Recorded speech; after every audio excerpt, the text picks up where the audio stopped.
E o Bruno, para quem não conhece, ele lidera esse movimento chamado Construide, né? Eu chamo de movimento porque eu sei que inspira muito mais até do que vocês estão fazendo, mais pessoas você nem sabe.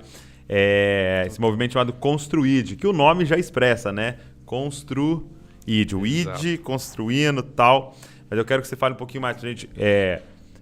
Primeiro, qual que é a ideia do Construide? Assim? Qual que é a visão de vocês? Boa. O nome ele é muito... Eu acho ele muito bom e não fui eu que dei dele, tá? Então eu falo isso e não estou falando sobre mim. Foi uma pessoa, depois da gente fazer uma viagem missionária, onde eu fui despertado para fazer tudo isso. E na volta a gente começou a pensar, que nome que a gente pode dar para isso que está começando? E aí uma pessoa soltou Construide e quando ela soltou, eu falei, é isso, acabou, esse é o nome. Construide porque eu sou arquiteto de formação, sou já formado, já atuo na área há muito tempo. E Construide porque a gente está promovendo construção, moradias sociais para famílias que não têm, que são carentes e precisam desse tipo de impacto. E a gente sabe que a gente só faz isso porque tem um cara que nos convocou para isso e para que mais pessoas conheçam a ele, né? E o ID é uma grande comissão para todos nós e a gente queria conciliar a nossa formação, aquilo que a gente estava disposto a trabalhar como impacto e levando o amor de Jesus. Então acho que não tem um nome melhor para isso, né? Que legal. Então, vocês escolhem famílias, ou Deus vai direcionando vocês para famílias que estão em situação de vulnerabilidade e vocês, então, expressam ali o reino através da construção.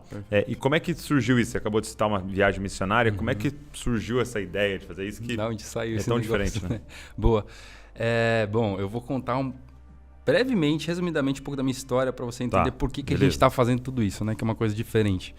Eu, desde muito cedo, venho de uma família cristã com princípios, valores cristãos do reino e a gente sabe que o reino é para o outro, né? Então, desde muito cedo, eu sempre fui muito envolvido em ações sociais, viagens missionárias, tudo que tinha nesse sentido. Eu sempre estava muito disposto ali para servir, para ajudar, para estar junto. E eu sempre me vi como um missionário nos tempos que eu tinha ali, livre nos finais de semana. Eu venho de uma igreja batista regular, então achei super importante falar isso também, porque para mim missionário era esse cara que conseguia largar a mão de tudo e servir as pessoas. Eu cresci com essa mentalidade.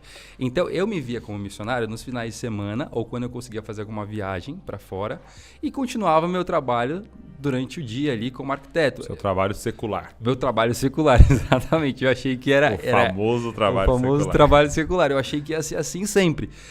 É importante até falar que eu estava falando, eu criança, mas eu comecei a arquitetura muito cedo. Eu comecei com 14 anos a trabalhar com meu pai. Então, eu ainda era ali um adolescente, já estava na Academia Brasileira de Artes fazendo arquitetura e trabalhando com um projeto dentro de uma indústria familiar nossa. E aí, eu comecei a conciliar essas duas coisas. Amava muito a arquitetura, mas amava muito missões. Então, eu falava, bom, dia de semana eu sou o meu trabalho secular e final de semana eu sou missionário.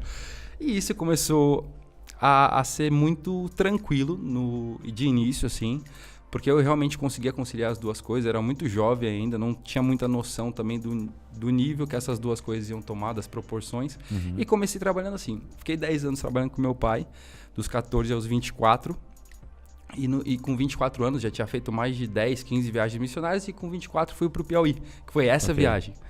Já estava, então, 10 anos na arquitetura e desde muito cedo, como eu falei, fazendo missões. E quando eu cheguei no Piauí, na verdade, a última casa que eu visitei, depois de 12 dias de viagem missionária... E essa viagem missionária era para servir...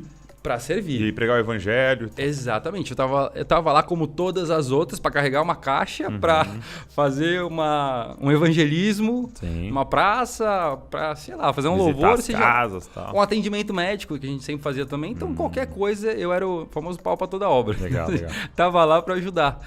E eu lembro que no último dia, assim, no último momento de visita que a gente tinha para conhecer uma família, levar o amor de Jesus, enfim, levar uma cesta básica, eu entrei naquela casa, só que aquela casa me tocou de uma maneira muito diferente, muito diferente. Eu lembro que eu estava indo com eles já, um amigo meu chamado Nicolas Moretti, e mais um amigo que estava junto, eles me convidaram e falaram, Bubu, eu acho que você tem que visitar essa casa. É uma casa que a gente sentiu que não é pra gente entrar lá, mas existe alguma coisa, existe algo pra você naquela casa.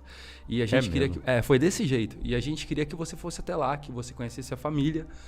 E eu falei, gente, mas tá tarde já, né? Assim, já tô cansado, depois de 12 dias de missão, já não tinha nem mais hora de visita. Eu falei, gente, acho que a gente pode ir embora. O ônibus estava ligado para voltar para São Paulo, inclusive. E aí eu falei, cara, eu vou então, vamos lá, se é pra mim ver isso, vamos ver o que acontece, o que Deus faz. E aí comecei a andar em direção à casa e a gente encontrou a família. E a família que a gente tava indo visitar foi com a gente. Então foi muito engraçado porque eu fui conversando com a própria família que eu ia visitar.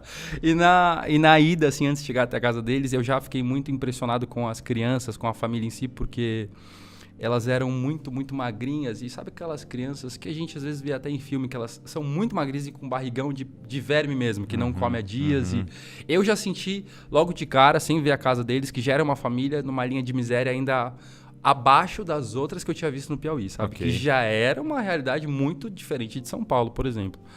E, enfim, tava indo em direção à casa deles e quando me deparei com a fachada da casa, eu já tomei um choque muito grande, porque era uma casa toda queimada, por dentro, por fora também alguns pontos. Era uma casa que não tinha banheiro, ela não tinha energia elétrica, eles dormiam em 2 colchões assim no chão, só que eram 8 filhos e tinham muitos bebês, então era tudo com xixi, fezes no colchão inteiro.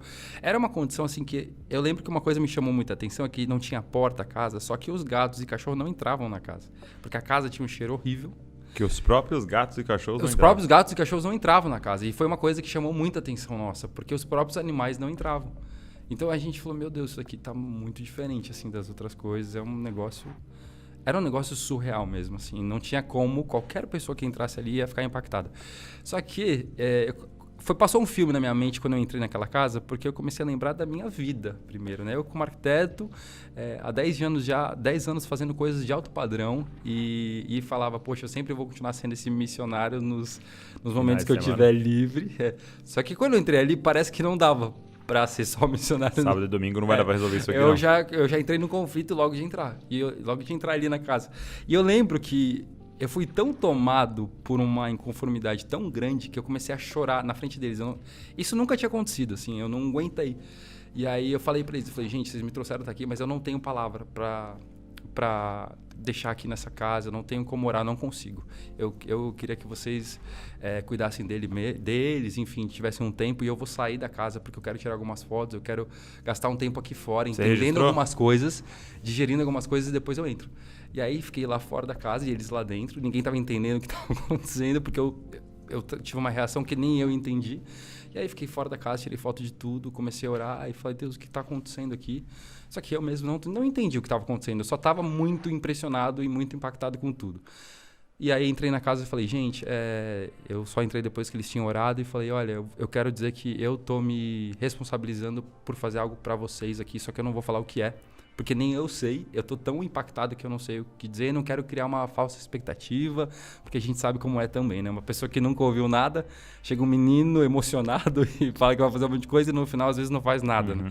E aí tentei segurar o máximo que eu podia e voltei para São Paulo.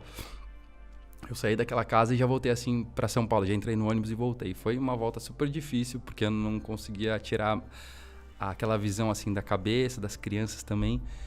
E aí que começou a construir desse sentimento, assim, voltei para casa e eu não conseguia dormir.